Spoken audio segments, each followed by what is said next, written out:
Good morning, praise the lord. ઈશ્વરનો આભાર માનતા આવો આજે ફરીથી એકવાર નવી સવારને માટે, તાજગી તંદુરસ્તીને માટે ઈશ્વરની સ્તુતિ કરતાં ઈશ્વરનું વચન જોઈએ. હવે તેનું સાંભળવા સારું સઘળા દાણીઓ તથા પાપીઓ તેની પાસે આવતા હતા. ફરોશીઓએ તથા શાસ્ત્રીઓએ બંનેએ કચકચ કરીને કહ્યું કે આ માણસ પાપીઓનો અંગીકાર કરે છે અને તેઓની સાથે ખાય છે. લુકની લખેલી સુવાર્તા તેનો 15મો અધ્યાય અને તેની પહેલી અને બીજી કલમ. આજનો વિચાર. ખ્રિસ્તમાં અતિ પ્રિયવાલા મિત્રો, પ્રભુ ઈસુ ખ્રિસ્તના ઉદ્ધારક નામમાં આપ સર્વને સવારની પ્રેમભરી સલામ. પ્રભુ ઈસુનો બોધ, શિક્ષણ સાંભળવા તથા વિવિધ બીમારીઓ તથા પીડાથી છુટકારો મેળવવા, સાજાપણું પ્રાપ્ત કરવા સારું ઘણાય લોકો ટોળે ટોળા વળી તેમની પાસે આવતા હતા. લોકો તેમના ઉપદેશથી અચરજ થયા, કેમ કે શાસ્ત્રીઓની પેઠે નહીં પણ જેને અધિકાર હોય તેની પેઠે તે ઉપદેશ કરતા હતા. સાથોસાથ પ્રભુ ઈસુ ખ્રિસ્તનું સાંભળવા સારું બધા લોક પરોઢીએ તેમની પાસે મંદિરમાં આવતા હતા. લોક 21:38 જે લખવામાં આવ્યું છે પ્રમાણે પરોઢીઓ આવતા હતા. અને આપણે અઠવાડિયે એકવાર અને એ પણ 9 વાગે પણ જઈ શકતા નથી.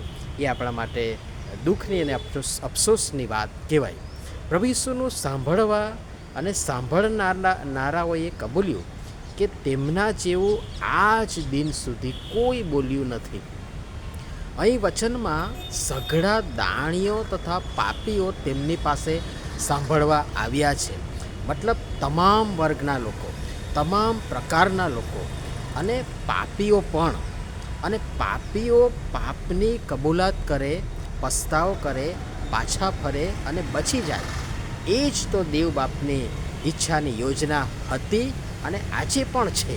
જેઓ સાજા છે તેઓને વૈદ્યની અગત્યતા નથી, પણ જેઓ માંદા છે તેઓને છે.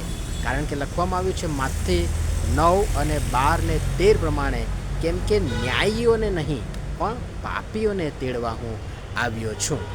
ન્યાયીઓ તો છે જ, પણ પાપીઓ જે દૂર છે, અટવાયેલા છે, ભટકી રહ્યા છે, તેમને તેડવા.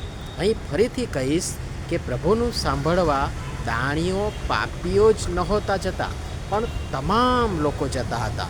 પરંતુ પ્રભુનો ફોકસ આ પ્રકારના લોકો પર વધારે હતો. અને તેથી જુઓ, ફરોશીઓ અને શાસ્ત્રીઓએ કચકચ કરીને કહ્યું કે આ માણસ પાપીઓનો અંગીકાર કરે છે અને તેઓની સાથે ખાય છે. આ આપણા માટે આનંદના સમાચાર છે. પૂછો કેમ? કારણ કે ભલે ફરોશીઓ અને શાસ્ત્રીઓ કચકચ તેમણે કરી, પણ તેઓ જેવા લોક પણ ત્યાં ઉપસ્થિત છે, જેઓ જે તે સમયના માંધાતાઓ અને જ્ઞાનીઓ ગણાતા હતા. વળી તેઓની આ જાહેરમાં કબૂલાત છે અને તેઓ સ્વીકારે છે કે આપણા પ્રભુ ઈસુ ખ્રિસ્ત પાપીઓનો અંગીકાર કરી તેમની સાથે જમનાર પ્રભુ છે. પ્રકટીકરણ 3:20 પણ લખ્યું છે કે જુઓ, હું બારણા આગળ ઊભો રહીને ઠોકું છું. જો કોઈ મારી વાણી સાંભળીને બારણું ઉઘાડશે તો હું તેની પાસે માહે આવીને તેની સાથે જમીશ ને તે મારી સાથે જમશે. હા, આજે પણ પ્રભુ આપણ પાપીઓનો અંગીકાર કરવા, તેડવા, સ્વીકારવા, અપનાવવા તૈયાર છે. પણ સાહેબ, દ્વાર તો ખોલો યાર. એ બહાર જ ઊભા છે. ટકોરો સાંભળો, ખોલો અને તેમને માહેલો. ભજન સંગ્રહમાં એક બહુ સરસ ગીત છે, 395 નંબરનું. તારા દિલનું દ્વાર જો ઈસુ ખટખટાવે, ખોલ દરવાજો તેજો, આવવા માહે ચાહે. હા વાલાઓ, પ્રભુની પાસે જઈએ. વર્તમાન સમયમાં જાત જાતની ખોટી ભ્રામક ભરમાવનારી વાતો થશે. તમારા મારા વિશ્વાસને ઠેસ પહોંચાડશે. તમને મને દેવનું વચન સાંભળવા, પ્રભુના ઘરમાં જતાં રોકવા પણ પ્રયાસો થશે. પણ એટલું યાદ રાખજો કે તમે ને હું દેવળમાં કોઈ વ્યક્તિને નહીં પણ પ્રભુને સાંભળવા જઈએ છીએ, પ્રભુનું વચન સાંભળવા જઈએ છીએ, પ્રભુનું ભજન કરવા જઈએ છીએ.